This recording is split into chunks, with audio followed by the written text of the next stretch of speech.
때는 바야흐로 세상 곳곳에서 모험가들이 저마다의 모험담을 만들어내며 영웅이 되어가는 모험의 시대. 그리고 어느 날 곳곳에서 나타난 이 신비로운 문 너머에는 메이플 월드에선 볼 수 없었던 무시무시한 괴물들이 가득했습니다. 수많은 모험가가 게이트 안에서 죽어나갔지만 그 안에서 얻은 보상들은 모든 것을 감수할 만큼 강력한 아이템들이었기에 꿈이 있는 자들은 끊임없이 게이트로 향하게 되죠. 그리고 이곳은 어딘가 많이 익숙한 항구 도시 리스. 여기 갈매기만 봐도 미친 작화가 기대되는데요. 항구 도시에 도착한 레이븐과 워커, 그리고 여러 모험가들, 또 여기 어딘가 많이 익숙한 상점 상인들이 말을 걸어왔죠.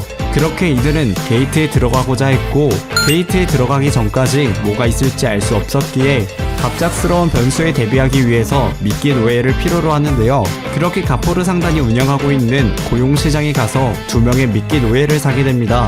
그리고는 게이트로 입장하게 되죠. 게이트 속은 너무나도 신비로웠고 영화 아바타를 상기시키는 그런 배경이었습니다. 그렇게 모두가 숨죽인 채 걷고 있었는데 바로 뒤에서 몬스터들이 급습하여 위험한 상황에 처하게 되죠. 스킬을 사용하며 미끼들을 나무에 묶어 모험가들은 그 틈에 도망이나 치고 있죠. 그렇게 긴박한 상황에 탈출 게이트를 찾으러 향합니다. 그리고 여기 두려움에 숨도 제대로 쉬지 못하는 레이먼을 다독여주는데요. 하지만 그것도 잠시 괴물들에게 당하고 맙니다. 심지어 이들을 구해주다가 이 파티의 핵심 인물 워커마저 괴물들에게 당하게 되죠. 그렇게 곧이어 레이먼까지 위험한 상황에 빠지게 되는데 마침 그때 나타난 미끼 노예.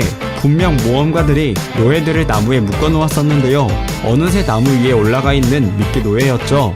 그리고 도움을 요청하는 레이먼.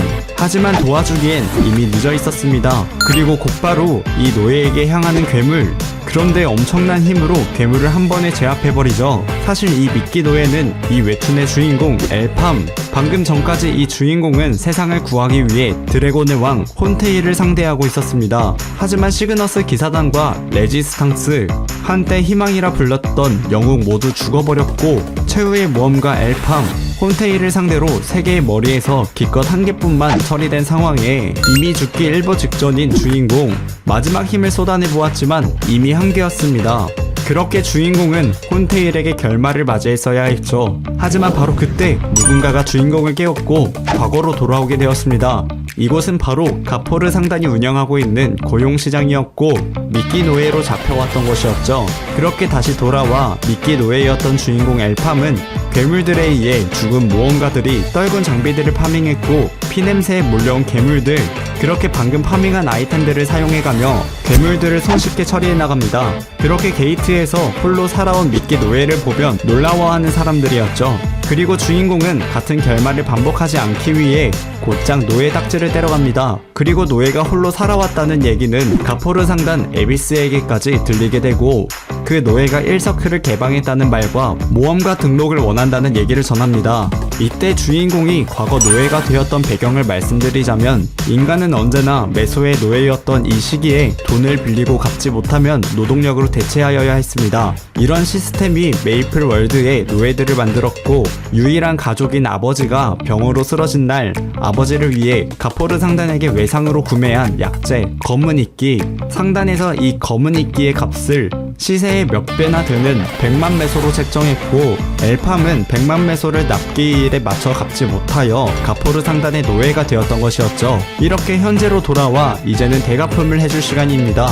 에비스는 무언가를 의식하며 주인공을 노예에서 F급 모험가로 계약을 해주려 했지만 주인공 엘팜은 2등급으로 재요청하죠. 주인공을 마음에 들어하지 않았던 에비스는 이미 많은 파티원들이 뼈를 묻은 게이트에서 실력을 증명하라는 말도 안 되는 조건을 제시하죠. 그렇게 곧장 새로운 파티원들과 함께 게이트로 향했고 그곳에서 만난 체브와 그의 팀원들, 이들의 임무는 앞서 전멸한 12개의 파티들이 남긴 아이템을 안전하게 회수해오는 것이었죠. 밝으면서도 묘하게 스산한 이번 게이트, 장기전을 예상하며 진지를 먼저 구축하기로 하는데요. 그렇게 은폐에 유리한 나무 위로 정했습니다. 그렇게 진지 구축을 완성하고 2개의 조로 나뉘어서 근처를 수색하게 되는데요. 그렇게 성과 없이 이들은 저녁밥을 먹기로 하였고 주인공 팜이 잠들자 이들은 본색을 드러냅니다. 주인공이 들고 있던 파이어 에로우 지팡이를 노리고 있었던 것이었죠. 하지만 이것은 미끼였고 마침 이들의 앞에 등장한 레어 등급 게이트에서만 등장한 집중하다는 희귀보스 골드 슬라임 몸 안에 산성액을 발사하며 파티원들을 하나둘씩 처리하게 되며 주인공을 제외하고는 전멸하게 되죠. 그리고 이 상황을 지켜보고 있었던 주인공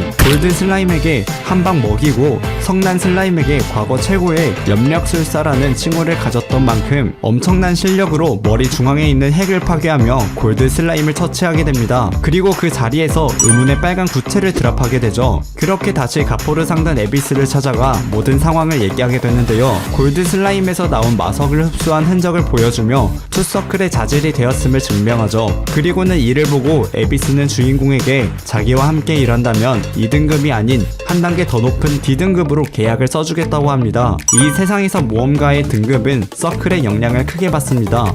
서클은 곧 힘, 차이는 무서울 정도로 확연하게 나타났죠. 단기간에 노예에서 1서클 그리고 2서클까지 올라온 주인공 엘팜을 보고 에비스는 꼭 자기의 편으로 들여야겠다는 생각을 했던 것이었죠. 그리고 주인공이 갑자기 에비스에게 돈을 달라고 하는데요. 그렇게 돈을 들고 향한 곳은 바로 미끼 노예를 사고 파는 리스 엘력시장. 엘팜은 누군가를 찾아가죠. 이 남자는 바로 회개하기 전 포람의 영웅 아란의 첫 번째 제자이자 멸망의 시작을 알린 사건의 주범 영웅 살해자 디보. 최후의 날 이후 주인공과 함께 주목을 가장 많이 받았던 인물이라는데요. 그리고 주인공 엘팜은 전생에 디보에 대해 알고 있던 정보를 이용했습니다. 디보는 흑혈병에 걸린 여동생이 있었고 병을 치유하기 위해서는 돈을 필요로 하는 상황이었다는 것이죠. 그렇게 계약 기간은 1년, 수익은 7대3으로 노예가 아니라 동료로서 계약을 맺게 되는데요. 싸가지 없던 디보는 거액의 계약금과 노예 해방으로 누구보다 개처럼 뛰겠다고 다짐합니다. 그렇게 곧장 게이트로 향했고 회귀하기 전 디보의 실력을 알고 있던 주인공 엘팜은 디보에게 롱소드가 아닌 포람을 구매하여 손에 쥐어줍니다. 그리고 레드 등급에 8명의 입장 제한이 있는 게이트에 추가의 파티원 없이 단둘이서 가게 되었는데요. 그리고 바로 나타난 어딘가 많이 익숙한 스텀프. 이렇게 보니 조금 무섭기도 합니다. 쫄아있는 디보를 뒤로하고 실력을 보여주는 주인공 엘팜. 스텀프를 아주 장작으로 만들어버렸습니다. 그렇게 마석을 챙기고 다시 출발하죠. 그리고 주인공은 디보에게 성장할 수 있는 기회를 주는데요. 그렇게 홀로 9마리의 스텀프를 상대하게 됩니다.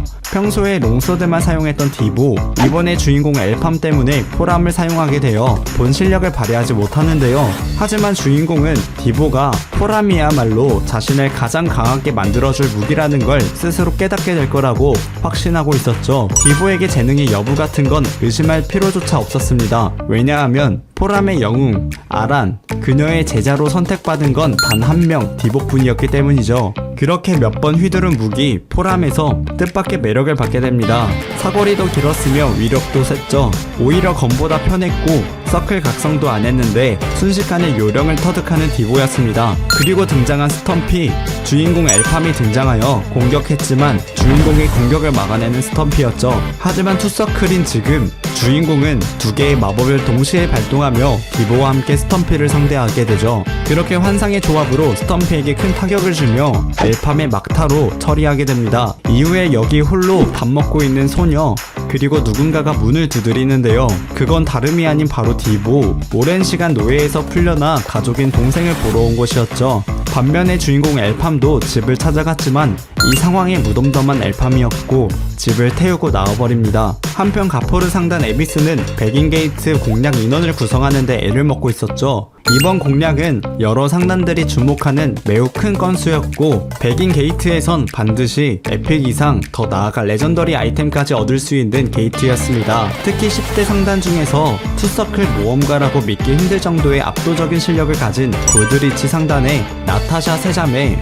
그녀들에 비하면 가포르 상단의 투서클 모험가들은 모험가라고 하기에는 부끄러운 수준이었습니다. 거기다 가포르 상단은 10대 상단 중 가장 평가가 떨어져 있는 상태였죠. 하지만 에비스는 주인공 엘팜에게 판수를 걸어보기로 합니다. 그리고 마침 등장한 가포르 상단의 1인자 라칸이 등장하며 엘팜에게서 관심을 보이죠. 백인 게이트 공략에 앞서 주인공을 테스트하기로 합니다. 그렇게 디보와 함께 게이트 앞에 서게 됐는데 노예 출신이라며 많은 사람들이 주인공과 디보를 무시하는데요. 그리고 이곳에 가포르 상단의 에비스가 직접 나타나 이번 40인 게이트 테스트에서 실력을 보이는 자들에게 백인 게이트를 입장할 수 있는 기회를 주겠다고 합니다. 이번 게이트의 배경은 숲이었고 그렇게 각각의 파티원들이 터졌죠. 인원이 많은 파티원들과 달리 2명뿐인 주인공과 도비. 그렇게 사냥이 시작되었고 생각보다 이 괴물들은 마법이 안 통했으며 너무나도 강력했습니다. 간신히 괴물들을 처치한 4인 파티원들, 이대로라면 체력이 바닥날 거라며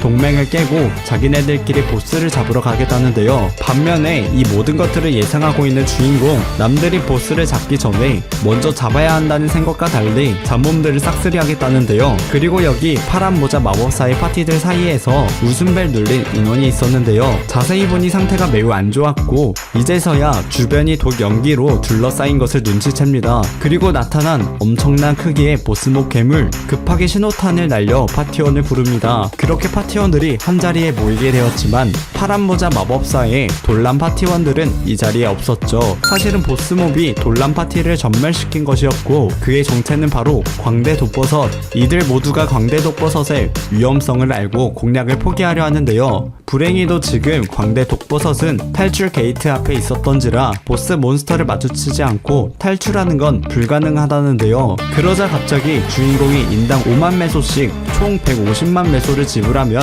본인들이 미끼가 되어주겠다고 제안합니다. 당장 받을 수 없는 메소는 탈출하고 나서 받기로 하고 만일 주인공이 탈출하지 못하면 그냥 희생한 셈이 되겠다고 말합니다. 그렇게 이들은 조건을 받아들이며 보스몹 광대 독버섯에게 향합니다. 그리고 도발을 하는데요. 어마무시한 속도로 주인공을 따라갑니다. 그 틈에 탈출 게이트를 이용하여 파티원들이 탈출하는데 성공하죠. 그렇게 주인공과 도비는 보스 몬스터에게서 도망치며 눈앞에 있는 잡몸들을 해치워 나가는데요. 보스몹에게 잡히기 직전 절벽에서 뛰어내리더니 도비의 일침과 함께 주인공의 파이어 에로우, 물속으로 빠지며 잠깐의 보스 공략 시간을 벌게 된 주인공. 한편 던전 게이트에서 탈출하는 파티원들, 그리고 이 모든 상황을 에비스에게 전달해줬고 이에 실망한 에비스는 게이트에 아직 주인공이 있음에도 불구하고 죽을 거란 생각을 하며 뒤돌아서게 됩니다. 그리고 여기 게이트 속 주인공은 준비를 마치고 다시 보스 사냥을 개시하는데요.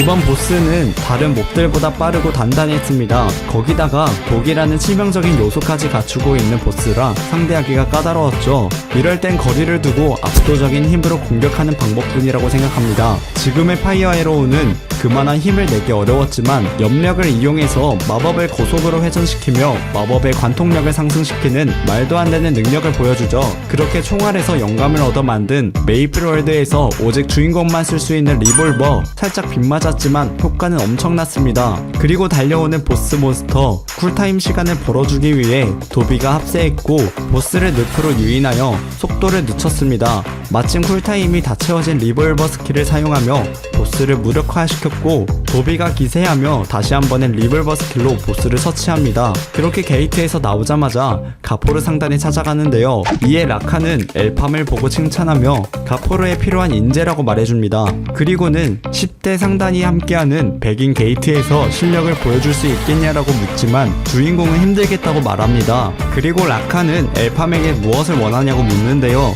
그건 바로 1000만 메소. 그렇게 엘팜과 도비는 호프집에서 시간을 보내고 이들 앞에 주인공을 미끼로 사용하고 도망친 파티원들이 와서 선입견만 가지고 실력을 의심했다고 고개를 숙이며 사과하는데요. 그리고 감사의 표시로 30명분의 보수보다 더 큰 금액으로 메소를 건네줍니다. 하지만 MBTI T 200% 주인공은 착각하지 말라는 소리를 하죠. 그렇게 이들은 백인 게이트에 입장하게 되며 그곳에서 시그너스 기사단과의 협업으로 함께하기로 했는데요. 그리고 이들은 이렇게까지 백인 게이트에 합류하는 것 자체에 의문을 가지죠. 그리고 시그너스 기사단 훈련병들을 이끌고 있는 키리는 가포르 상단 쪽에서 2명밖에 보내지 않았다며 이들을 무시하고 있었죠. 그렇게 각 상단의 정예들이 이곳에 모이게 되었고 그 중에서 가장 주목받고 있는 골드리치 상단의 나타샤 세자매, 그렇게 가드에 의해 게이트에 입장하기 전 주의 상황을 얘기해주는데요. 이번 게이트에서 나온 레전더리 아이템은 본인이 얻어냈다고 해서 개인의 소유가 되지 않고 얻은 아이템의 소유권은 소속된 상단이 가지게 되며 너희들은 보수만 받게 된다고 하는데요. 그리고 아이템을 빼돌리다가 걸리게 되면 대기하고 있는 B급 모험가들이 손봐줄 거라고 하죠. 그렇게 순서대로 이들이 입장합니다. 그리고 입장하자마자 이상한 행동을 보이는 주인공 엘팜, 바닥에 엎드려 소리를 듣고 있는데요. 마침 등장한 어디서 많이 본 듯한 리본돼지, 메이플 게임에선 귀엽게 나오는데 이곳에선 정말 무섭게 나옵니다. 조끼 1000마리는 되어 보이는 리본돼지였고 무서운 속도로 파티원들을 급습하는데요. 그 와중에 시그너스 기사단과 엘팜의 파티는 떨어지게 되었고, 사실 주인공은 회귀 전 정보를 통해 백인 게이트 공략이 쉽지 않을 거라고 예상하며 모든 상황에 대비하고 있었던 것이었죠. 그리고 곳곳에 설치되어 있는 의문의 함정들, 인간의 사냥법을 모방했다고 볼 수 있는데요. 그들의 정체는 호브라고 예상합니다. 그렇게 타 파티원들은 대충 이번 게이트의 난이도가 높을 거라고 예상합니다. 그러자 갑자기 동료를 맺은 한 파티원이 뒤에서 암살을 해버리죠. 또 다른 곳에서도 이와 같은 상황이 일어나고 있었고, 그리고 이들은 이 모든 게 검은 마법사님을 위한 것이라고 합니다. 이들의 정체는 사람들의 눈을 피해 정체를 숨기고 뿌리를 길러 힘과 세력을 넓혀왔던 이들이었죠. 한편 주인공과 도비는 호브의 거점 앞까지 오게 되었습니다. 이들은 기본적으로 강력한 근력과 체력을 가져서 개체 하나하나가 상대하기 까다로웠죠. 그리고 일부 개체는 죽인 모험가들한테서 노획한 아이템을 사용하고 스킬도 사용하고 있었습니다. 그렇게 이들을 상대하게 되고, 하지만 주인공 엘팜은 도비가 혼자 싸우게 내버려 두었는데요. 그렇게 눈앞에 있는 호브들을 처치하고 잠시 숨을 돌립니다. 바로 그때 눈앞에 시그너스 기사단들이 잔인하게 쓰러져 있는 상황들을 보게 됩니다. 그리고 간신히 숨이 붙어있는 한 기사단, 이들은 호브에게 당한 것이 아니었고 내부에 섞여 있었던 트롤링을 한 자는 바로 시그너스 기사단장의 키리, 그리고 그녀가 검은 마법사의 추종자라고 말을 하는데요. 검은 마법사는 800년 전 초월자였던 그는 수많은 추종자들과 함께 메이플 월드를 위협했고, 그를 막기 위해 6 영웅이 나타났었습니다. 불리하던 전황은 검은 마법사와 영웅들이 함께 봉인되며 전세가 뒤바뀌게 되었었죠. 혼란에 빠진 추종자의 군대에게 연합군이 반격을 하게 되면서 검은 마법사의 추종자들은 완전히 사라졌었습니다. 하지만 현재 이 게이트 안에 몇몇의 추종자들이 숨어있다라는 뜻이었고, 이미 많은 피해자들이 발생했다는 것이었습니다. 그렇게 이들은 보스를 잡는 것이 아니라 키리를 먼저 잡아야겠다는 생각을 하게 되죠. 한편 검은 마법사의 추종자들이 한 곳에 모이게 되는데 이상하게 키리가 이들을 경계합니다. 그러더니 너희들은 누구냐라고 소리치죠. 그리고 여기 쓰러져 있던 기사단원을 부추기며 가고 있는 도비, 그리고 그 와중에 칼에 검은 검기를 두르는 기사단원 도비를 암살하려 하는데요. 이 상황에서 주인공이 도비를 구해줍니다. 사실 이 기사단원의 진짜 정체는 검은 마법사의 추종자였고, 사실 키리는 이 추종자를 제압했지만 추종자에게서 부하들을 다 잃고 홀로 게이트를 서성이고 있었던 것이었죠. 그렇게 도비가 키리를 찾아내 도움을 주게 됩니다. 압도적인 힘으로 상대하며 보다 못한 추종자의 팀장에 나서는데요. 그리고 주인공이 사용하는 스킬 파이어 에로우를 사용합니다. 위험한 순간 주인공이 나타나 이들을 구해주는데, 하지만 마무리는 하지 않고 그대로 놓아주게 되죠. 그 이유는 이 남자가 주인공보다 강했다고 생각했기 때문인데요. 아무래도 모종의 수단으로 스킬을 강화했다고 생각합니다. 그리고 얼마 후 다시 검은 마법사의 추종자들을 마주칩니다. 이제는 1대1로 본격적인 대결을 하려 하는데 의문의 마법으로 파이어 에로우의 힘을 높였지만 주인공의 리볼버 앞에서 당하고 맙니다. 그리고 주인공 엘팜의 실력을 인정하는 추종자였죠. 하지만 추종자의 비장의 스킬 포이즌 브레스로 주인공은 30분 정도 움직일 수 없게 되었죠. 그렇게 대결에서 이겼다고 생각한 추종자에게 펀치를 날려버리고 이어서 연타를 이어나가는데요. 그리고 파이어 에로우까지. 그렇게 추종자의 팔을 없앴습니다. 하지만 플레임 오브 스킬로 한순간에 주인공을 제압해버렸죠. 그리고 추종자 역시 큰 피해를 입게 되었습니다. 하지만 바로 그때 다시 죽지 않고 나타난 주인공 엘팜.